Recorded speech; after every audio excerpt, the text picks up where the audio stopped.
Assalamualaikum warahmatullahi wabarakatuh. Oh, kok gitar? Jadi kayak ada gempa. Ini kameranya teman-teman yang getar-getar ini. Ya teman-teman, kembali lagi di vlog saya Teguh Rizwe. Nah, teman-teman beberapa hari yang lalu itu saya dapat DM IG dari salah satu subscriber yang ada di Palembang, yaitu Mas Safri. Mas Safri. Itu ada beberapa pertanyaan yang ditanyakan kepada saya. Alhamdulillah, mudah-mudahan bisa membantu untuk apa yang ditanyakan. Nah, pada video kali ini saya ingin berbagi juga nih, kayaknya pertanyaan-pertanyaan dan jawaban-jawaban itu mungkin bisa membantu teman-teman yang juga sedang punya usaha warung makan Padang baru atau awalan atau sedang mencoba untuk ini warung makan Padang. Jadi pertanyaan pertama dari beliau itu dari video-video saya kan menggunakannya kelapa parut ya teman-teman. Kelapa parut itu di sana di Palembang mungkin saya tidak tahu, tapi Mas Sapri ini menggunakan santan, udah berbentuk santan. Nah, beliau bertanya, Mas, ukurannya jika berbentuk santan berapa? Akhirnya mau nggak mau saya coba peres dulu kelapa saya, tak buat jadi santan, kemudian saya takar. Ternyata untuk bumbu yang ada di video saya itu rata-rata dengan 1,5 kilo kelapa parut itu saya bisa buat santan jadi 5 liter. Itu santan tidak terlalu kental ya teman-teman. Kalau kental, kalau benar-benar dibuat kental cuma sekitar jadi 3 liter. Itu jadi hampir sama jika menggunakan santan atau menggunakan kelapa parut. Kalau misalkan menggunakan santan ya itu tadi. Jadi kalau saya ukurannya 1,5 kilo kelapa parut, maka santannya jadi sekitar 5 liter teman-teman. Ini sore ini Senin 21 Maret ya, jam 5 lebih 20 menit hujan untuk di wilayah Jogja teman-teman. Dan alhamdulillah hari ini lauknya tinggal sedikit. Nah, pertanyaan kedua beliau juga punya usaha warung makan Padang. Kalau tidak salah beliau bilang baru. Mungkin kalau Mas Sapri melihat ini bisa balas di kolom komentar. Beliau bertanya, untuk kuah ini kapan waktu untuk memanasinnya? Karena kan santan ya gini. Kalau saya itu pernah mencoba. Jadi untuk kuah ini kita sebisa mungkin kalau kuah itu diaduk-aduk terus, itu per 4 jam ya teman-teman. Jadi setiap 4 jam kita usahakan manasin. Nah, cara manasinnya agar tidak asin, itu kita tambah air matang atau air panas pada saat kuah dimasukkan ke ini, kita tambah air matang atau air panas secukupnya, tapi dibuat ukuran kuahnya jadi segitu lagi. Kalau tidak ditambah air panas, nanti rasa asinnya akan lebih terasa, jadi lebih terlalu asin. Gitu. Jadi kalau tidak diaduk-aduk, itu bisa aku pernah nyoba sampai 8 jam itu tidak basi. 8 jam tidak basi. Terus ada lagi pertanyaannya, jika tidak habis di warung makan Padang ya hampir keseluruhan teman-teman. Jika tidak habis, apa yang harus dilakukan?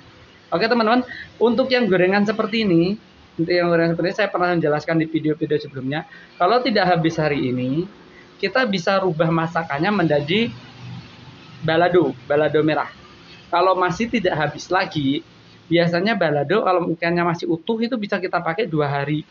Jadi misal kita panasin 2 hari. Sebisa mungkin jangan sampai kita manasin gorengan. Karena apa? Dia kering, kita goreng lagi, mesti atos. Itu bisa mengurangi kualitas makanan kita ya, kualitas dagangan kita. Nah, kalau misalkan 2 hari masih nggak habis seperti ini, nah seperti ini karena 2 hari terus juga nggak mungkin dipanasin lagi ya udah. Kalau kita emang doyan makan, kalau enggak ya misalkan nanti ada pengamen atau apa kita bungkusin aja. Itu untuk menambah keberkahan dari apa yang kita jual. Gitu aja teman-teman.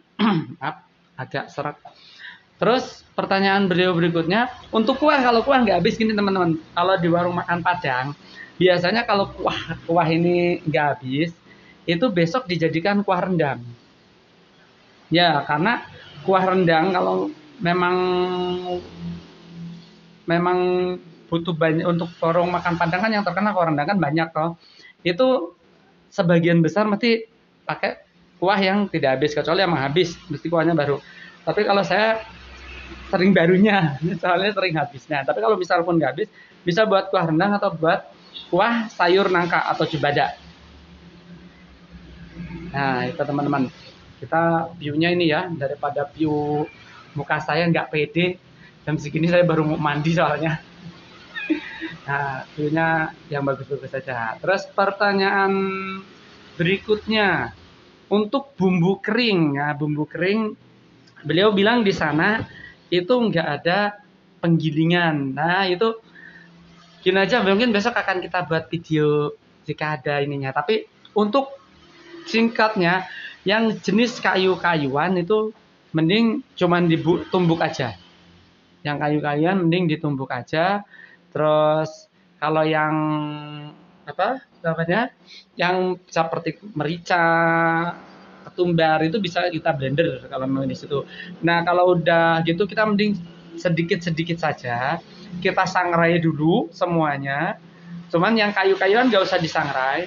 Nanti apa sangrai apa gongso ya, pokoknya itu nanti kita simpan di tempat yang rapat, setelah dingin kita tutup rapat. Nah kita ngambilnya sedikit-sedikit saja kita blender gitu teman-teman. Kalau misalkan di tempat teman-teman tidak ada penggilingan untuk bumbu rahasia, nanti mungkin di video terpisah akan tak buatin videonya lagi. Nah ini cuma menjawab pertanyaan dari Mas Afri yang saya kira juga apa namanya, mungkin bagi teman-teman ada yang pertanyaannya sama, mudah-mudahan bisa terjawab.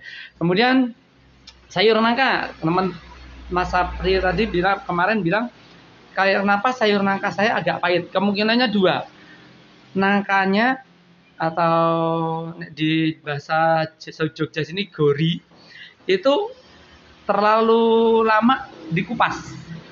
Nah, jadi misal lebih aman lagi itu kita ngupas sendiri, kita motongin sendiri.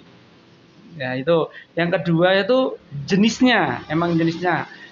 Jenisnya dia ada nangka yang memang getahnya itu agak pahit. Jadi caranya Mas Safri, mungkin jika menonton video ini, caranya itu nangkanya dicuci pakai air hangat dulu. Nggak usah direbus, dicuci pakai air hangat sampai bersih, baru kita masak. Dan memasukkan sayur nangka, mungkin saya juga buat videonya, sebisa mungkin setelah santan mendidih.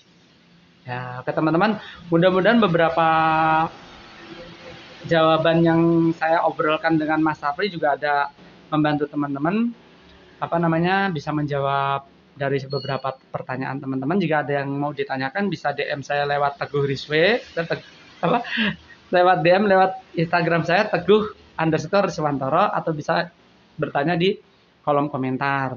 Beberapa juga ada yang menanyakan nomor telepon saya. Maaf ya saya tidak bisa memberi nomor WA, soalnya WA-nya kalau terlalu banyak sering error karena banyak grup juga.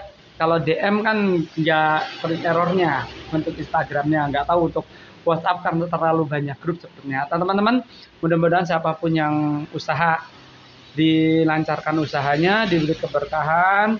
Yang mau memulai usaha pokoknya tidak usah takut. Apalagi sekarang banyak yang seperti teman-teman saya keluaran dari PT karena corona ini, pengen usaha dagang, pengen usaha jualan. Mereka nonton video sedikit-sedikit video saya, pengen nyoba, ya banyak pertanyaan yang masuk lewat DM, kiranya perlu saya share seperti ini. Salam untuk Mas Safri yang ada di Palembang, mudah-mudahan usahanya lancar, makin laris, Allah ridho, bisa untuk kehidupan Mas Safri lebih baik lagi.